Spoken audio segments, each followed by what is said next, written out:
శ్రీమాత్రే నమః. సద్గురు జ్యోతిష్యాలయం నుంచి ఈ సంవత్సరం మనం కొన్ని తెలుసుకోవడం ఒక ముఖ్యమైనటువంటి విషయాలలో 2025 వార్షిక సంవత్సరంలో ఏ రాశి వారు అత్యంత అదృష్టవంతులుగా ఉంటారు? వృషభ రాశి, కన్యా రాశి, తులారాశి, మకర రాశి వారు, వృశ్చిక రాశి వారు చాలా అదృష్టవంతులుగా ఉంటారు ఈ సంవత్సరం. 2025 తులాలో జన్మించిన వారు తమ జీవితంలో అనేక రంగాల్లో అద్భుతమైన ఫలితాలు చూస్తారు. ఈ సంవత్సరం అదృష్టవంతులుగా పురోగతిని సాధిస్తారు. వృశ్చిక రాశి వారికి శుభకాలం. ఈ సంవత్సరం అత్యంత లాభదాయకం పొందే రాశి ఏదైనా ఉందంటే అది వృశ్చిక రాశిగా ఉండొచ్చు. మే ముందు వరకైతే ఇంకా చాలా బాగుంటుంది. కుంభరాశి వారికి ఈ సంవత్సరం అదృష్టమా? 2025లో కుంభరాశిలో జన్మించిన వ్యక్తులు మీ జీవితంలో మిశ్రమ ఫలితాలను చూస్తారు. ఈ సంవత్సరం కాస్త సమస్యలు, స్థిరత్వం రెండు మిశ్రమంగా ఉంటుందని కూడా చెప్పచ్చు. అందరూ ఎదురు చూస్తున్నటువంటి మూడాలు. ఈ మూడం అంటే ఏంటి? అసలు మూడంలో ఏం చేయాలి, ఏం చేయకూడదు? మూడం ఎప్పుడు వస్తుంది, ఏ గ్రహం మీద ఉంటుంది అని అంటే గురు మరియు శుక్ర మౌఢ్యాలు ప్రవేశిస్తున్నాయి. మౌఢ్యం అంటే ఎందుకు వస్తాయి? మూడాలతో సమస్య ఏంటి? ఈ రోజుల్లో శుభకార్యాలు చేయొచ్చా, చేయకూడదా? చాలా మందికి ఇది ఒక ప్రశ్నగానే ఉండిపోతుంది. మూడం అంటే నవగ్రహాలు సూర్యుడి చుట్టూ తిరుగుతూ ఉంటాయి. వీటిలో భూమి కూడా ఆ గ్రహమే. భూమి, సూర్యుడు ఒక గ్రహానికి ఒకే వరుసలో ఉన్నప్పుడు ఆ గ్రహం భూమి మీద ఉన్న వారికి కనబడదు. దీన్నే హస్తగత్వం లేదా మూడం అంటారు. సరే, గురు మూఢం, శుక్రమూఢ్యం. గ్రహాలకు రాజు సూర్యుడు. సూర్యుడికి అత్యంత సమీపంలో ఏ గ్రహమైన వస్తే ఆ గ్రహం తన శక్తిని కోల్పోతుంది. అలా గురుమూఢం శుక్రుడికి దగ్గరగా వచ్చినప్పుడు గురుమూఢం, శుక్రుడు సూర్యుడికి దగ్గరగా వచ్చినప్పుడు శుక్రమూఢం వస్తుంది. ఈ సమయంలో బలహీనంగా మారిపోతాయి ఆ గ్రహాలన్నీ కూడా. సూర్యునికి దగ్గరగా గురు శుక్రులు వచ్చినప్పుడు బలహీనంగా మారిపోతాయి. గురు శుక్రులు శక్తులు తగ్గి బలహీనమైపోయి నీరసపడిపోతాయని కూడా చెప్పచ్చు. వాటి యొక్క శక్తి కూడా సన్నగిలుతుంది. అంటే ఒక 1000 వాట్స్ బల్బు ముందర, మంచి 1000 వాట్స్ బల్బు, ఇప్పుడు మనం షూటింగ్ చూస్తుంటే లైట్స్ అన్ని పెట్టారు కదా, ఈ లైట్స్ ముందర ఒక చిన్న క్యాండిల్ పెడితే ఎలా ఉంటుంది, అలా సూర్యుడి ముందర వస్తే ఆ గ్రహాలు కూడా శక్తి కోల్పోతుందని కూడా చెప్పచ్చు. గురు శుక్రులు శుభగ్రహాలు కాబట్టి అవి సూర్యుడికి అత్యంత దగ్గరగా ఉన్నప్పుడు మూడాలుగా దాన్ని పరిగణిస్తారు. మూడాలు ఇలా అంటారు. ఈ రోజులో ఎలాంటి పనులు చేయకూడదని చెప్తారు. ఎందుకంటే ఈ శుభకార్యానైనా గురు శుక్ర గ్రహాల బలమే ప్రధానం. గురుబలం ఉందా, శుక్రబలం ఉందా మొదలు పెట్టానంటారు కదా, అవి లేనప్పుడు ఈ రెండు గ్రహాలు బలహీనమైనప్పుడు ఏది చేసినా కలిసి రాదు అని చెప్తూ ఉంటారు.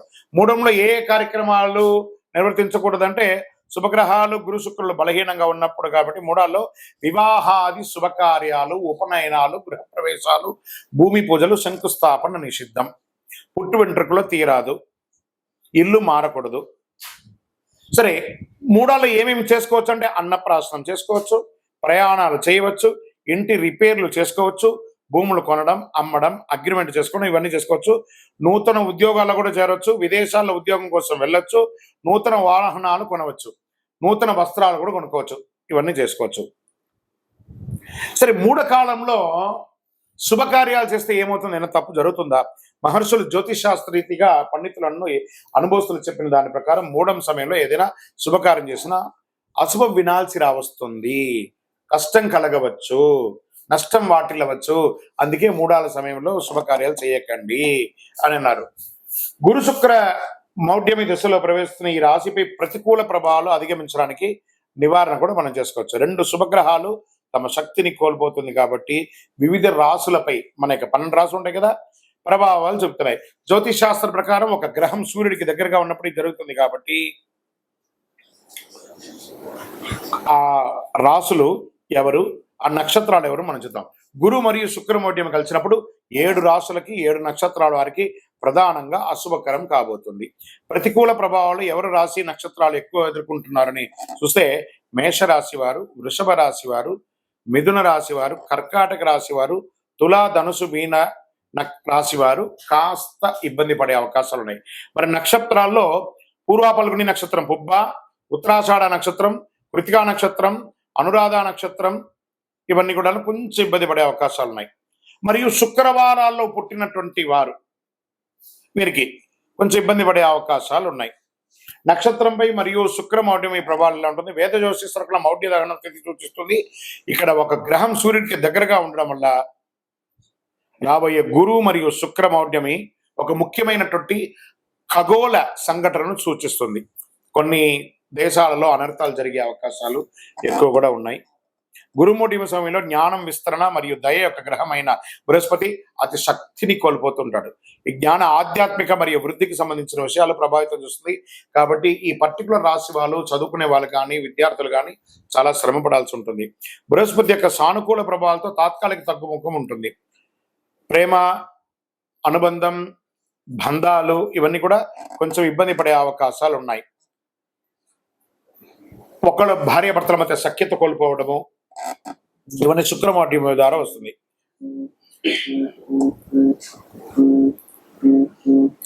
వృషభ రాశిలో గురుమౌఢ్యం సమయంలో బృహస్పతి యొక్క సానుకూల ప్రభావాలు బాగా తగ్గుతున్నాయి.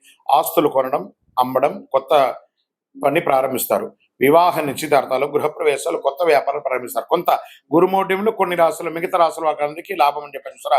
బృహస్పతి ప్రభావం కూడా ఉంటుంది. రాహుకేతు మరియు శని మరియు కుజుడు వంటి సహదుష్ట గ్రహాల ఆధిపత్యం చలాయించి గరిష్ట స్థాయిలో ఫలితాన్ని ఇస్తారు ఈ యొక్క దీంట్లో. కాబట్టి కొంచెం జాగ్రత్తగా ఉండాలని కూడా చెప్పడం జరుగుతుంది. గురుమౌఢ్యమి, శుక్రమౌఢ్యంలో చేయవలసినవి, చేయకూడనివి మరి ఏ డేట్లలో వస్తున్నాయి అని అనుకుంటే, గురుమౌఢ్యమి 2025 స్వస్తి చాంద్రమాన విశ్వావసునామ సంవత్సర ఉత్తరాయణం, గ్రీష్మ ఋతువు, జ్యేష్ఠమాసం శుక్లపక్షం జూన్ 10 పౌర్ణమి, మంగళవారం రాత్రి 2:17 నుండి ఆషాఢ మాసం 2025 శుక్లత్రయోదశి జూలై 8 మంగళవారం మధ్యాహ్నం 3:18 వరకు ఉంటుంది. మరియు శుక్రమౌఢ్యమి ఎప్పుడు వస్తుంది అని అనుకుంటే 2025 శుక్రమౌఢ్యమి 2 సార్లు వస్తుంది. చూడండి, స్వస్తి చాంద్రమాన శ్రీ క్రోధినామ సంవత్సర పాల్గొన మాసం మార్చి 18 మంగళవారం ఉదయం 7:15 ప్రారంభమయ్యి, పాల్గొన మాసం శశిర ఋతువు ఉత్తరాయణం మార్చి 28 శుక్రవారం వరకు ఉదయం 6:30 వరకు ఈ శుక్రమౌఢ్యమి ఉంటుంది. శుక్రమౌఢ్యమి స్వస్తి చాంద్రమాన విశ్వావసునామ సంవత్సర దక్షిణాయనం హేమంత ఋతువు మార్గశిర మాసం శుక్ల దశమి ఆదివారం నవంబర్ 30 మధ్యాహ్నం 1:58 ప్రారంభమయ్యి, శుక్రమౌఢ్యమి 2026 సంవత్సరం ఉత్తరాయణం మాఘమాసం కృష్ణ ఏకాదశి ఫిబ్రవరి 13 శుక్రవారం రోజున ముగిస్తుంది. ఈ సమయాలలో శుభాది కార్యక్రమాలన్నీ కూడా నిషిద్ధమని కూడా చెప్పడం జరుగుతుంది. విజయోస్తు. కొత్త ఏడాదిలో సింహంలో కేతు సంచారం 5 రాశుల వారికి మంచి లాభాలు, భారీ లాభాలను కూడా చెప్పచ్చు. జ్యోతిశాస్త్ర ప్రకారం రాహుకేతువుల్ని చెడు లేదా క్రూర గ్రహాలు లేదా ఛాయాగ్రహం అంటారు. జ్యోతిశాస్త్రం రాహుకేతువులకి ప్రత్యేక స్థానం ఉంది. రాహుకేతువులను అంతు చిక్కని గ్రహాలుగా కూడా పరిగణిస్తారు. అయితే రాహును భౌతిక ఆనందానికి ప్రతీకగా భావిస్తారు. కేతువు మంత్ర ఆధ్యాత్మికకు బాధ్యతగా పరిగణిస్తారు. కొత్త ఏడాదిలో కేతు ప్రభావంతో కొన్ని రాశుల వారికి భారీ లాభాలు కూడా రాబోతున్నాయి. ఈ 2 గ్రహాలు నూతన సంవత్సరంలో తమ స్థానాలను మారుస్తున్నాయి. కొత్త ఏడాదిలో మే 18వ తారీఖున రాహు మీనం నుంచి కుంభంలోకి ప్రవేశిస్తున్నారు. కేతువు కన్యా రాశి నుంచి సింహరాశులకు సంచారం చేస్తున్నారు. ఈ సమయంలో ద్వాదశ రాశులపై ప్రభావం పడుతుంది.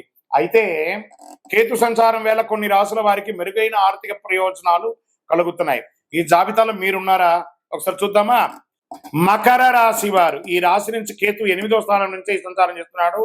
అష్టమ కేతు. ఈ సమయంలో మకర రాశి వారు కొత్త ఏడాదిలో కాస్త కష్టానికి తగిన ఫలితాలు పొందే అవకాశాలు ఉన్నాయి. రాహుకేతుల అనుగ్రహంతో ఆర్థిక పరంగా మంచి లాభాలను పొందుతారు. ఈ కాలంలో మీరు మంచి ప్రయోజనాలు పొందే అవకాశాలు ఎక్కువ కనబడుతున్నాయి. కుటుంబంతో సత్సంబంధాలు ఉంటాయి. మీ జీవితంలో స్థిరత్వం ఉంటుంది. మీకు చాలా లాభదాయకంగా ఉంటుంది. విశ్లేషణ. మార్చి 29, 2025 తారీఖున షష్టగ్రహ కూటమి ఏర్పడుతుంది. గురుగారు దీని గురించి చాలా చెప్తున్నారు, దీనివల్ల ఏమైనా అపార్థాలు జరుగుతాయా లేదా ప్రళయం జరుగుతుందా అని అందరూ నా దగ్గర ప్రశ్నిస్తున్నారు. ప్రళయం జరుగుతుందా కాదో తెలియదు, కానీ మీరు ప్రళయంలో పడకండి. ఫస్ట్ మీరు అన్నీ చూసి రకరకాల ప్రశ్నలతో మీరు సతమతం అవుతున్నారు. అలా అవ్వకండి, రిలాక్స్గా ఉండండి. ఏమవుతుందో దీన్ని చాలా క్షుణ్ణంగా విశ్లేషించి నేను మీ ముందుకు వచ్చాను. గతంలో 2019 డిసెంబర్ 20వ తారీఖున షష్టగ్రహ కూటమి ఏర్పడింది. ఆ తర్వాత కరోనా మహమ్మారి విజృంభించి విలయతాండవం చేసింది. ఇక ఇప్పుడు మళ్ళీ 2025 మార్చి 29వ తారీఖున షష్టగ్రహ కూటమి ఏర్పడుతుంది. షష్టగ్రహ కూటమి ఎఫెక్ట్ ఏమైనా ఉంటుందంటే ప్రళయం వస్తుంది అని అంటున్నారు. నమ్మకండి, అది అబద్ధం. ప్రళయం ఏం రాదు. ఇబ్బందులు వస్తూ ఉంటాయి. ఏమంటే జ్వరం వచ్చిందంటే పారాసెటమాల్ వేసుకొని శరీరం అంతా వీక్నెస్ కదా, అలా కొంచెం కొంచెం ఇబ్బందులు వస్తాయి, కానీ ప్రళయం అయితే రాదు. చాలా మందికి ఒక అపోహ, హెచ్ఎంపివి వైరస్ విజృంభిస్తుందా? నో. ప్రభుత్వం చక్కటి దానికి కావాల్సినటువంటి ఏర్పాట్లన్నీ చేస్తున్నారు. అలాంటి ఏ భయం పెట్టుకోకండి. అయితే ఈసారి కూడా గతంలో షష్టగ్రహ కూటమి ఏర్పడినప్పుడు కరోనా మహమ్మారి విజృంభించినట్టు ఈ హెచ్ఎంవిపి వైరస్ విజృంభిస్తుందా అన్న ఆందోళన పలువురిలో వ్యక్తం అవుతుంది. కాబట్టి ఈసారి ఏర్పడే షష్టగ్రహ కూటమి అంత ప్రభావవంతమైన కూటమి కాదు అని విశ్లేషకులు, గురువులు అన్ని గ్రహాలను దృష్టిలో పెట్టుకొని చెప్పడం జరుగుతుంది. దీనివల్ల తీవ్ర పరిణామాలు ఎదుర్కొనే అవకాశం లేదని జ్యోతిష్ శాస్త్ర నిపుణులు మల్టిపుల్, ఒకరు కాదండి అందరూ చెప్తున్నారు. 6 గ్రహాలు మీనరాశిలో సంచారం. గత ఏడాది అక్టోబర్ 23వ తారీఖున రాహు మీనరాశిలోకి ప్రవేశించి సంచారం చేస్తున్నాడు. జనవరి 28వ తారీఖున శుక్రుడు మీనరాశిలోకి ప్రవేశించాడు. ఇక ఫిబ్రవరి 28వ తారీఖున బుధుడు మీనరాశిలోకి మార్చవుతున్నాడు. మార్చి 15వ తారీఖున రవి మీనరాశిలోకి వస్తున్నాడు. మార్చి 28న చంద్రుడు మీనరాశిలోకి వస్తున్నాడు. మార్చి 20వ తారీఖున శనిదేవుడు మీనరాశిలోకి వచ్చేస్తున్నాడు. సో మీనరాశి వాళ్ళు కొంచెం జాగ్రత్తగా ఉండండి. ఎక్కువ గ్రహమాలిక యోగం అంటారు. ఈ గ్రహాలంతా కూడా 1 by 1 ఇలా వేసి మాలలాగా ఏర్పడింది. గ్రహమాలిక యోగం అంటారు దీన్ని. 6 గ్రహాలు సంయోగంతో అమావాస్య నాడు షష్టగ్రహ కూటమి మీనరాశిలో రాహువు, బుధుడు, శుక్రుడు, సూర్యుడు, చంద్ర, శనులు ఉన్నారు. ఈ 6 గ్రహాలు సంయోగం చెందడం వల్ల షష్టగ్రహ కూటమి ఏర్పడిందని దాని అర్థం. ఈ షష్టగ్రహ కూటమి ప్రభావం ద్వాదశ రాశుల వారిపై మే 31వ తేదీ వరకు ఖచ్చితంగా ఉంటుంది, అన్ని రంగాల వారికి. మార్చి 29వ తారీఖున ఏర్పడే షష్టగ్రహ కూటమి కూడా అమావాస్యతో కూడుకున్న షష్టగ్రహ కూటమి కావడం మరొక ప్రాధాన్యత సంతరించుకుంటుందని కూడా చెప్పవచ్చు. విధ్వంసాలు కలగవు కానీ మార్పులు ఉంటుంది. ప్రతికూల ప్రభావాలు వస్తే జాగ్రత్త పడాలి. షష్టగ్రహ కూటమి ఏర్పడిన మీనరాశిలో గ్రహాల స్థానాలను బట్టి రాజకీయంగా కాస్త చిరు సంక్షోభాలు ఏర్పడే అవకాశాలు ఉన్నాయి. ఇతర రాశులతో ఆయా గ్రహాలు ఏ స్థానంలో ఉన్నాయో తెలుసుకోవచ్చు. దాన్ని బట్టి నెగిటివ్ ప్రభావం ఇచ్చే జాగ్రత్తల పరిహారాలు పాటిస్తే మంచిది. ప్రకృతి విలేపాలు చిన్నగా జరుగుతుంది. భారతదేశంలో అంతగా ప్రకృతి విలేపాలు ఉండకపోవచ్చు. ఎందుకంటే మీనరాశిలో షష్టగ్రహ కూటమి రావడం అనేది గ్రహమాలిక యోగం ద్వారా ఉన్నది కాబట్టి మన యొక్క భారతదేశంలో అంతగా ఉండకపోవచ్చు. విదేశాల్లో కాస్త జల ప్రళయం, సునామీ, భూకంపం లాంటిది వస్తే రావచ్చు. ప్రకృతిలో వచ్చే వాటిని స్వీకరిస్తాం. 2025 శనిగ్రహ మార్పు ఎవరికి అనుకూలం, ఎవరికి ప్రతికూలం? ఒక 5 రాశుల వారికి అనుకూలం అని కూడా చెప్పచ్చు. జ్యోతిష్ శాస్త్ర ప్రకారం గ్రహాలలో అత్యంత నెమ్మదిగా ప్రయాణించే భగవానుడు ఎవరనంటే శనిదేవుడు, మందగమనుడు అంటారు. ఈ ఏడాది మీనరాశిలో ప్రవేశిస్తున్నాడు. శనిగ్రహ గోచార మార్పు వల్ల 2025వ సంవత్సరం కొన్ని రాశులు లాభాలు చేరుతాయి. శనిదేవుని యొక్క న్యాయ కర్మలకు అధిపతిగా ఉన్నటువంటి పరిగణిస్తున్నటువంటి శని భగవానుడు ఒక గ్రహం నుంచి మరొక రాశిలో ప్రవేశించేందుకు సుమారు 2.5 సంవత్సరం సమయం పడుతుంది. శనిదేవుడు 29 మార్చి 2025లో తన సొంత రాశి కుంభరాశి నుండి నిష్క్రమించి మీనరాశిలోకి ప్రవేశిస్తున్నాడు. ఇది చాలా ముఖ్యమైనటువంటి విషయం అండి, బాగా గుర్తుపెట్టుకోండి. మీకు తెలిసిన వాళ్ళకందరికీ కూడా షేర్ చేయండి. 10 మందికి ఉపయోగపడే ఒక అద్భుతమైనటువంటి విషయం. దీనికంటే ముందు కుంభరాశిలో రాజయోగాన్ని ఏర్పరుస్తున్నాడు. జ్యోతిష్ శాస్త్ర ప్రకారం రాజయోగం మహాపురుష రాజయోగం శుభప్రదంగా పరిగణించబడుతుంది. లగ్నం లేదా చంద్రుడి నుంచి మొదటి 4, 7 లేదా 10వ స్థానంలో శని, తుల, మకర లేదా కుంభరాశిలో ఉన్నప్పుడు శని రాజయోగం ఏర్పడుతుంది. 2.5 ఏళ్ల పాటు కొన్ని రాశులకు కష్ట నష్టాల నుంచి విముక్తి కలిగిస్తున్నారు. ఈ మార్పు వల్ల ఏళ్నాడు శని, అష్టమ శని, అర్ధాష్టమ శని, సప్తమ శని, కంఠ శని, శని దోషాల నుంచి విముక్తి పొందుతున్నారు. ఈ మార్పు వృషభ, కర్కాటక, తుల, వృశ్చిక, మకర రాశుల వారు లాభపడుతున్నారు. ఈ రాశుల వారికి ఆదాయ వృద్ధి, ఆరోగ్యం, ఉద్యోగంలో పురోగతి ఉంటుంది. ఈ శని స్థానం మారడం వల్ల వృషభ రాశి వారికి శని లాభస్థానంలోకి వస్తుండడం వల్ల 2.5 ఏళ్ల పాటు జీవితంలో శుభ పరిణామాలు చేకూరుతాయి. అలాగే తులరాశి వారికి అనుకూలం. ఇప్పటి వరకు పంచమ స్థానంలో సంచారం చేసిన శనీశ్వరుడు 6వ స్థానమైన మీనరాశిలోకి మారడం వల్ల ఉద్యోగంలోనూ వృత్తి వ్యాపారాల్లోనూ తక్కువ శ్రమతో ఎక్కువ లాభం పొందే అవకాశాలు ఉన్నాయి. మరి వృశ్చిక రాశి వారికి శని పంచమ స్థానంలో మారడంతో అర్ధాష్టమ శని విముక్తి లభిస్తుంది. దీంతో ఆదాయ మార్గాలు విస్తరిస్తాయి. ఆర్థిక సమస్యలు చాలా వరకు పరిష్కారాలు అవుతాయి. మకర రాశి వారికి ఈ స్థాన మార్పుతో శుభం కలుగుతుంది. ఇంతకాలం ద్వితీయ స్థానంలో సంచారం చేస్తున్న శని 3వ స్థానానికి మారడం వల్ల ఈ రాశి వారికి 7.5 కాలం పట్టినటువంటి 7.5 సంవత్సరాలు 7.5 అనే శని నుంచి విముక్తి పొందుతున్నారు. మరి ఈ 2025వ సంవత్సరంలో శని ఎవరికి ప్రతికూలంగా ఉన్నాడు? అనుకూలమైనటువంటి రాశులు చూసాం కదా. ఇప్పుడు ప్రతికూలంగా ఎవరికి ఉన్నారు? ఈ శని గ్రహం వల్ల ఈ రాశుల వారికి 2025వ సంవత్సరంలో శని దోషం, బంగారం పట్టుకున్న బూడిదయ్యే అవకాశాలు కొంత ఉన్నాయి. ఇలా అంటున్నారు ఏంటి గురుగారు అంటే జాగ్రత్త పడవలసిందే, తప్పకుండా జాగ్రత్త పడాల్సిందే. మార్చి 29వ తారీఖున శనీశ్వరుడు కుంభరాశి నుంచి మీనరాశిలోకి మారడం వల్ల శని మీనరాశి సంచారం వల్ల 6 రాశుల వారికి శని దోషం ప్రారంభమవుతుంది. ఏళ్నాటి శని, అష్టమ శని, సప్తమ శని, అర్ధాష్టమ శని అంటే శని దోషాల వల్ల మేష, సింహ, కన్యా, ధనుసు, కుంభ, మీన రాశి వారికి జాగ్రత్తగా ఉండాలి. ఈ రాశి వారికి శని దోషాలు కలిగినందువల్ల ఆటంకాలు, అవరోధాలు, వైఫల్యాలు, అపజయాలు, అనారోగ్యాలు, ఆర్థిక సమస్యలు వంటి జరిగే అవకాశాలు ఉన్నాయి. కానీ శనిగ్రహం వల్ల ఇలా వస్తాయి. మిగతా అనుకూల గ్రహం వల్ల దీని యొక్క వీర్యం తగ్గే అవకాశాలు ఉంటాయి. శనీశ్వరుడు మీనరాశిలో ప్రవేశించడానికి కొద్ది రోజుల ముందే ఈ రాశుల వారు శనికి తైలాభిషేకం చేయించడం, శివుడికి అభిషేకం చేయించడం మంచిది. నీలం లేదా నలుపు రంగు కలిసిన దుస్తులు ధరించడం మంచిది. ఇంద్రనీలం పొదిగిన ఉంగరాన్ని ధరించడం మంచిది. అన్నిటికంటే శని భగవానునికి అధిపతి అయినటువంటి ఈ కరుంగాలిమాలను ధరించడం మంచిది. ఎందుకంటే జమ్మి చెట్టు శని భగవానునిక చెట్టు. ఈ యొక్క కరుంగాలిమాలను ధరించడం మంచిది. శనిదాసం బాగా తగ్గిపోయే అవకాశాలు కూడా ఉంటాయి. శని మీనరాశిలో 2.5 ఏళ్ల పాటు కొనసాగుతాడు.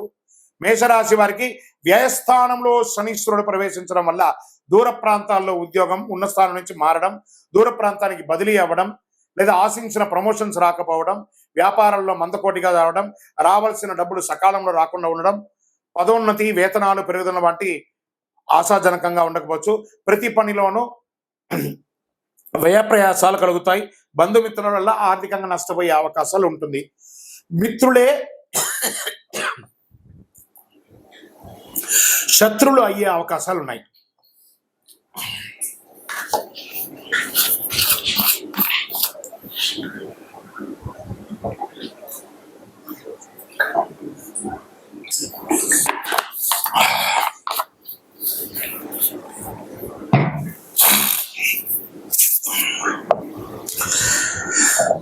సింహరాశి వారికి శని మీనరాశి ప్రవేశంతో అష్టమ శని ప్రారంభమవుతుంది.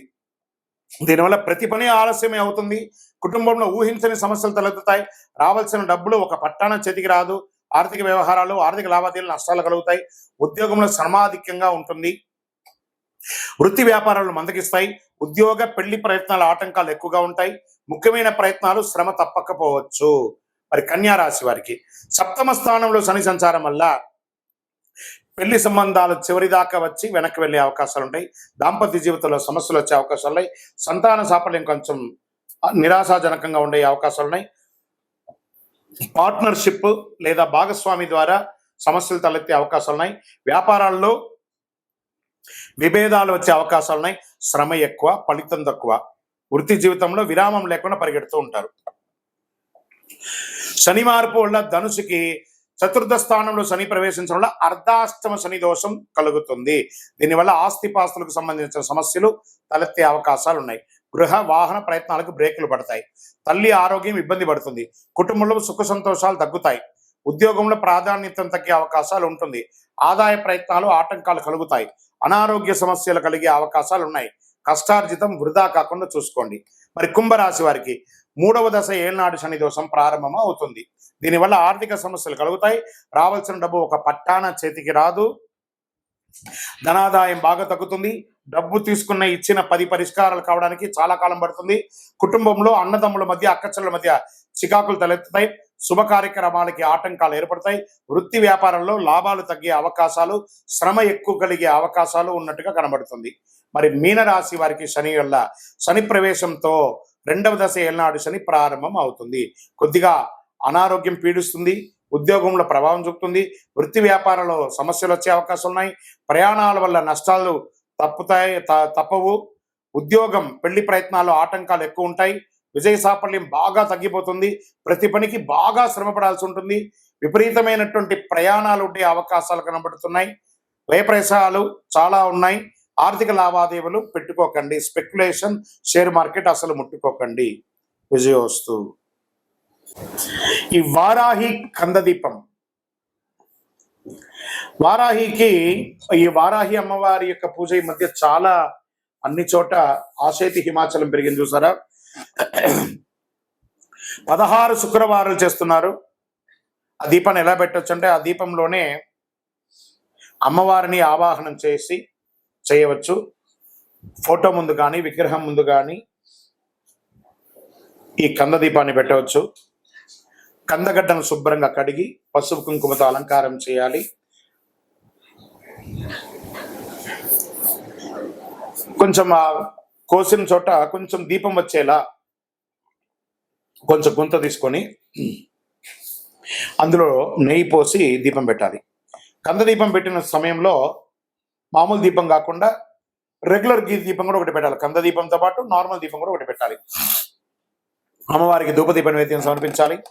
అష్టోత్తరం కానీ సహస్రనామంతో కానీ మూలమంత్ర జపంతో కానీ పూజించుకోవాలి. కంద దీపం పెట్టిన రోజు దుంపలు, తేనె, లడ్డూలు ఇలాంటివి నివేదన చేయవచ్చు. కంద దీపం మరుసటి రోజున అదే కందను ప్రసాదంగాను వంట చేసుకొని తినవచ్చు. కంద తినని వారు గోవుకి తినిపించవచ్చు. ఇలా ప్రతి శుక్రవారం రాత్రి చేస్తే మీకు ఉన్న ఆటంకాలన్నీ తొలగిపోయి ఐశ్వర్యం సంకల్పిస్తుంది. ముఖ్యంగా గొడవలు, నిందలు ఇవన్నీ తొలగిపోతాయి. వివాహం కాని వారికి వివాహం త్వరగా అయ్యే అవకాశాలు ఉన్నాయి. ఇల్లు కొనుక్కోవాలన్న వారికి, భూమి కొనుక్కోవాలన్న వారికి వారాహి కదా భూ అమ్మవారు, ఆ వారాహి అమ్మవారిని ప్రార్థన చేయడం చాలా అద్భుతం కలుగుతుంది. రాత్రి పూట సమయం వరకు ఉపవాసం అవసరం లేదండి. కొంచెం మంది ఉండాలనుకుంటే ఉండొచ్చు, లేని పక్షంలో దీనికి ఉపవాసం ఉండలేదు. ఆ ఒక్కరోజు మాత్రం మధుమాంసాలు తినకుండా దూరంగా ఉంటే మంచిది. సాయంత్రం పూజ మొదలుపెట్టే సమయానికి మళ్ళీ చక్కగా పళ్ళు దొంకొని దంత సేవనంతా చేసుకొని తలస్నానం చేసి పెట్టుకుంటే చాలా మంచిది. మన శరీరంలో దుర్గంధం రాకూడదు. ఈ దీపం వెలిగించేటప్పుడు చినిగిన బట్టలు ధరించకూడదు. అసహనం ఏదైనా కూర్చోలేని ఇబ్బంది కలిగే అసహనంగా కూర్చోకూడదు. మంచి ఆసనం వేసుకొని కూర్చోవాలి. పూజ మధ్యలో ఫోన్ లాంటిది వస్తే ఆపి మాట్లాడడం లాంటిది అంతా చేయకూడదు. ప్రదోష కాలం సంధ్యా సమయంలోనే ఈ పూజను చేయాలని చెప్పడం చాలా విశేషం. ఎవరైతే ఈ యొక్క వారాహి కంద దీపం వెలిగిస్తారో వాళ్ళ జీవితంలో అద్భుతాన్ని సాధిస్తారు. విజయోస్తు. పులిపంజా చీల్చి కోటీశ్వరులయ్యి కుబేరుడు జీవితకాలం సంపదను కురిపించే రాశులు శని భగవానుడి ద్వారా కొంతమందికి రాబోతుంది. క్రమశిక్షణకు సహనాన్ని నేర్పే దేవుడైన శనిదేవుడు పూర్వభాద్ర నక్షత్రంలోకి ప్రయాణం చేస్తున్నారు. శనిదేవుడు 9 గ్రహాలలో నీతిమంతమైనటువంటి గ్రహుడు అని చెప్పచ్చు. శని ఈశ్వర శబ్దం కలిగిన వాడు. మనం చేసే ప్రతి పనిని బట్టి మన ప్రతిఫలాలను ఇచ్చే శనిదేవుడు న్యాయదేవతగా కూడా గుర్తింపు పొందిన వారనమాట. అటువంటి శనిదేవుడు ఒక రాశి నుంచి మరొక రాశిలో మాత్రమే కాదు, ఒక నక్షత్రం నుంచి మరొక నక్షత్రంలో కూడా సంచారం చేస్తున్నారు. శని సంచారం అతి నెమ్మదిగా చాలా స్లోగా ప్రయాణించే గ్రహమైన శనిదేవుడు 2.5 సంవత్సర కాలం ఒకే రాశిలో ఉంటాడు. ప్రస్తుతం కర్మవీరుడు అయిన శనిదేవుడు 30 సంవత్సరాల తర్వాత తన సొంత రాశిలో ప్రయాణం చేస్తున్నాడు. 2020 అయినటువంటి తన స్థానాన్ని మార్చుకుంటూ గజకేసరి యోగంతో 2025లో కొన్ని రాశాలకి కుంభస్థలాన్ని బద్దలు కొట్టి ఇస్తున్నారన్నమాట. కొన్ని రాసుల వారికి పూర్వభాద్రలో శని సంచారం ఇక అద్భుతాన్ని ఇవ్వబోతున్నారు. శని పూర్వభాద్ర నక్షత్ర సంచారం అన్ని రాసుల వారిపై ప్రభావం చూపిస్తుంది. అయితే కొన్ని రాసులకు మాత్రం ఇది లబ్ధిని కూడా చేకూరుతుందని చెప్పచ్చు. ఈ రాసులు ఏమిటో ప్రస్తుతం తెలుసుకుందాం. వృశ్చిక రాశి పూర్వభాద్ర నక్షత్రం శని సంచారం వృశ్చిక రాశి వారికి సంతోషం కలుగుతుంది. మకర రాశి వారికి నక్షత్ర సంచారం కారణంగా మకర రాశి జాతకులకి ఏ పని చేసినా సానుకూలం కలుగుతుంది. నిరుద్యోగులకు నిరుద్యోగం వస్తుంది. వృషభ రాశి వారికి శని నక్షత్ర సంచారం అనేక యోగాలను తీసుకురాబోతుంది. ఈ సమయంలో వివాహం కాని వారికి వివాహం, ఉద్యోగం లేని వారికి ఉద్యోగం, రాజకీయంగా ఉన్న వారికి ఎదుగుదల, భూమి పట్టా పెట్టుబడి ఎన్ని రకాలుగా అనుకూలంగా కుబేర సంపదను పొందబోతున్నారు శని భగవానుడి వల్ల. విజయోస్తు. అందరూ కూడా ఈ సమయంలో ఏం చేయాలంటే శని భగవానికి మీ యొక్క వయస్సు ఎంత ఉందో అన్ని దీపాలు వెలిగించండి, ఆయన దగ్గర ప్రార్థన చేసేయండి. శనీశ్వర దేహి మే బుద్ధి వైశిష్ట్యం, దేహి మే నిత్య యవ్వనం, దేహి మే పరమానందం, దేవదేవ జగత్పతి. జమ్మి చెట్టు ఉంటే ఆ జమ్మి చెట్టుకి ప్రదక్షిణ చేయండి. జమ్మి చెట్టు యొక్క తరువాయి భాగమే యొక్క కరుంగాళి మాలను ధరించండి. కరుంగాళి మాలను ధరించుకొని నవగ్రహాలకి ప్రదక్షిణ చేయండి. చూడండి మీరు ఎన్ని అద్భుతాలు పొందబోతున్నారు. విజయోస్తు. ఈ తదాస్తు దేవతలు అంటే ఏంటి? తదాస్తు అంటారు చూసారా, కొన్ని సమయాల్లో అపశకునం పలకూడదు అంటారు కదా. తదాస్తు దేవతలు అంటే ఎవరు? వీటి గురించి ఏమైనా ఎక్కడైనా చెప్పబడిందా? దీనికైనా ప్రామాణికం ఉందా అంటే వేదాలలో అనుమతి అనే ఒక దేవత ఉంది. యజ్ఞయాగాది సత్కారాల్లో ఆచరించేటప్పుడు ఈ దేవతలను స్మరిస్తే వారికి కార్యసిద్ధి కలుగుతుంది. యజ్ఞ ప్రకరణలో పేర్కొనబడింది అనమాట. ఈయన అనుమతి దేవతలతోనే సామాన్య భాషలో తదాస్తు దేవతలు అంటుంటారు. సత్కర్మం జరిగే పవిత్ర ప్రదేశాలలో వారి నివాస స్థానం. అశ్విని దేవతలే తదాస్తు దేవతలు. వీరు విశ్వకర్మ అంశ అయినటువంటి సూర్యుని కుమారుడు. అశ్వరూపంలో సూర్యుడు ఛాయాదేవి సంభోగించడం మూలంగా వీరు జన్మించారని కూడా చెప్పబడుతుంది. మహాభారతంలో పాండురాజు భార్య మాత్రకి మంత్ర ప్రభావంతో నకుల సహదేవులుగా జన్మించారు. అంతేకాదు ఆయుర్వేదాన్ని దక్ష ప్రజాపతి నుంచి అభ్యసించిన ఇంద్రునికి నేర్పించారు. వీరి సోదరి ఉష. ఆమె ప్రతిరోజు వీరిని బ్రహ్మ ముహూర్తంలో మేల్కొల్పుతుంది. ఆ తర్వాత వారు తమ సోదరి ఉషను ముందు కూర్చోబెట్టుకుని రథాన్ని అధిరోహించడం, తూర్పు నుంచి పడమరకు ప్రయాణం చేయడము పురాణ వర్ణనంగా చెప్పడం జరుగుతుంది. ఏం మాట్లాడినా తదాస్తు దేవతలు అంటుంటారు. జాగ్రత్త అని పెద్దలందరూ కూడా చెప్తుంటారు. బూతులు మాట్లాడకు, చెడు మాట్లాడకు, అపశమనం మాట్లాడకు అంటుంటారు కదా. ఈ యొక్క తదాస్తు దేవతలు అందరూ అక్కడి నుంచి పారిపోతూ ఉంటారట అలాగని మనం చేస్తే. ముఖ్యంగా సంధ్యా సమయంలో ఈ దేవతలు సంచరిస్తారని అంటుంటారు. పదే పదే చెడు మాటలు వ్యక్తం చేస్తే అదే జరుగుతుందట. తదాస్తు అనేది స్వవిషయంలో వివరిస్తుంది. ధర్మానికి విరుద్ధంగా ఉచ్చరించకూడదని మాటలు. పదే పదే అంటే దేవతలు వెంటనే తదాస్తు అంటూ ఉంటారు. వీరిని తదాస్తు దేవతలు అంటుంటారు. సంధ్యా సమయంలో స్వవిషయంలో పలుమార్లు అంటే ఆ దృశ్యాలు సూచించిన దేవతలు తదాస్తు అంటుంటారు. కాబట్టి ఇది అలాగే జరుగుతుంది. కాబట్టి చెడు మాట్లాడకండి, ఎప్పుడు మంచి మాట్లాడండి అని చెప్తూ ఉంటారు. దీనివల్ల ఏమవుతుంది? ఆరోగ్య క్షీణం అవుతుంది, అనారోగ్యం అవుతుంది, దారిద్ర్య చిహ్నంగా ఉండొచ్చు, అవాస్తవాలు పలకడం మంచిది కాదు అంటారు. కాబట్టి సంధ్యా సమయంలో కానీ ప్రాతకాలంలో కానీ చెడు మాట్లాడకూడదు అంటారు. అందుకే తదాస్తు దేవతగా నివసిస్తుంటారు కాబట్టి తదాస్తు ఉంటుంటారు కాబట్టి చెడు మాట్లాడకండి. విజయోస్తు. జ్యోతిశాస్త్రంలో ఉన్నటువంటి రహస్యాలు మీకు తెలుసా? సూర్యుడు పితృదేవతల్ని దూషిస్తే రవికి కోపమట. సూర్యదేవునికి ఎదురుగా మలమూత్రాదులు విసర్జించడం, దంతం పళ్ళు దోముకోవడం, ఎంగిలి ఉమ్మడం సూర్యుని చూస్తూ చేయకూడదట. చంద్రగ్రహం అద్దం పుట్టడానికి చంద్రుడు కారణమట. అందుకే అద్దంలో దిగంబరంగా బట్టలు లేకుండా నిలబడడం, వెక్కిరించడం ఇలాంటి పనులన్నీ చేయకూడదట. దానివల్ల ఆరోగ్య క్షీణం అవుతుంది అంటారు. కుజగ్రహం అప్పు ఎగ్గొడితే కుజుడికి కోపమట. వ్యవసాయ పరంగా మోసం చేస్తే ఊరుకోడట. కాబట్టి వ్యవసాయదారుని చాలా చక్కగా చూసుకోవాలి. బుధగ్రహం బుధుడికి చెవిలో వ్రేలు పెట్టి తిప్పుకొనడం, ఇలా పెట్టుకోవడం. మనకు తాళాలు ఉంటాయి చూసారా, స్కూటర్ తాళం, కారు తాళం, లేకపోతే పిన్నీసు, దాన్ని పెట్టుకొని గిక్కోవడం ఇవన్నీ ఇష్టం ఉండదు బుధగ్రహానికి. అందులో బుధవారం అసలే చేయకూడదు. వ్యాపారాన్ని అశ్రద్ధ చేసిన, జ్ఞానం ఉందని విర్రవీగిన బుధుడికి ఇష్టం ఉండదట. గురుగ్రహం సర్వశాస్త్రాలను తెలిపిన గురువు బృహస్పతి ఎవరైనా గురువుని కించపరిచి మాట్లాడితే గురుదేవునికి అనుగ్రహం కలగదట. మన టీచర్స్, మన ఉద్యోగస్తులు, పై అధికారులు, బ్రాహ్మణోత్తములు, గురువులు ఎవరెవరైతే మన యొక్క వృత్తి వ్యాపారంలో ఉన్నటువంటి గురువులు, ఏ గురువునైనా కూడా నిందించకూడదు. తుల్య నిందార్ స్థితిర్ మౌని, సైలెంట్ గా ఉండాలంట. గురువుని ఎక్కిరించి మాట్లాడడం, లెక్చరర్స్ టీచర్స్ వాళ్ళందరినీ అలా చేయడం వల్ల గురువుకి కోపం వస్తుందట. శుక్రుని భార్యాభర్త అగౌరవపరచుకోక, ఆయన కూర్చుకుంటే భార్యాభర్తలు కొట్లాడుకుంటారు కదా, అలా అగౌరవంగా మాట నువ్వెంత నేనెంత నువ్వెంత అని ఒకరి మీద ఒకరు అనుమానం పడ్డా, అవమానపరిచిన శుక్రుడి కోపం పట్ట ఐశ్వర్య క్షీణం చేస్తాడట. లక్ష్మీదేవి కృప లేకుండా చేస్తాడట. ఆ యొక్క శుచి శుభ్రత లేని చోట కూడా శుక్రుడు ఉండడట. మనుషుల గొడవలు లేని చోట మాత్రమే ఆయన ఉంటారు. మరి శని భగవానుడు, శనికి పెద్దల్ని కించపరిచిన, మరుగుదొడ్లు శుచిగా లేకపోయినా చాలా కోపం వస్తుందట. తల్లిదండ్రులను చులకగా చూసినా కోపం వస్తుందట. సేవకు వృత్తి చేసిన, సేవ చేసిన వారిని కాపాడాలని ఆయన కాపాడితే చాలా ఆనందపడతాడట. నలిగిన బట్టలు, పాత బట్టలు, తలస్నానం చేయకుండా ఉన్నా కూడా దరిద్రమేట. శని భగవాన్ మాకు చుండ్రు వస్తుందండి, మా తల ఎంట్రుకలు రాలిపోతుందండి, ఇవన్నీ దరిద్ర చిహ్నం. నిత్యం ఎన్నిసార్లు ఉదయం సాయంత్రం స్నానం చేసినా తల మీదకి వెళ్ళి స్నానం చేయాలి. పడక మీద నుంచి పడుకొని వస్తాం, మన శుభ్రత కోల్పోయినట్టే కదా. కాబట్టి తల మీద స్నానం చేస్తేనే శని భగవానికి ఇష్టమట. లేదా శని నెత్తి మీదే కూర్చుంటాడట తల స్నానం చేయకపోతే, అది మహా దరిద్రం.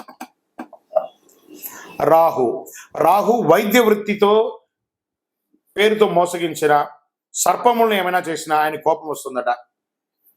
భ్రమమాయకు కారణమవుతాడు. భూమి కారకుడు కూడా, భూమి కూడా ఇబ్బంది కలిగిస్తారట. కాబట్టి జాగ్రత్తగా ఉండాలి. మరి కేతు జ్ఞానం ఉండి కూడా పంచడానికి వెనకబడి, మోక్షకారకుడైన కేతుకి పెద్దలకు మరణానంతరం చేయవలసిన పితృకర్మలు చేయకపోయినా, మేము బియ్యం ఇచ్చినామండి, పెద్దలు చనిపోతే మాకు తద్దినాలు అలవాట్లేదండి, ఇలాంటి మీ యొక్క బద్ధకానికి, మీ యొక్క సోమరితనానికి అలవాటయ్యి పెద్దల యొక్క కనీసం చనిపోయిన రోజును కూడా గుర్తుపెట్టుకోకుండా ఉంటే ఆ ఇంట్లో అశుభం జరుగుతుందట. ఇలా జాతకంలో బాగలేకపోయినా కూడా ఆరోగ్యపరమైనటువంటి ఇబ్బందులు వస్తుందంటే కేతు గ్రహం వల్ల. ఇవన్నీ గుర్తుపెట్టుకోవాలి. విజయవస్తు.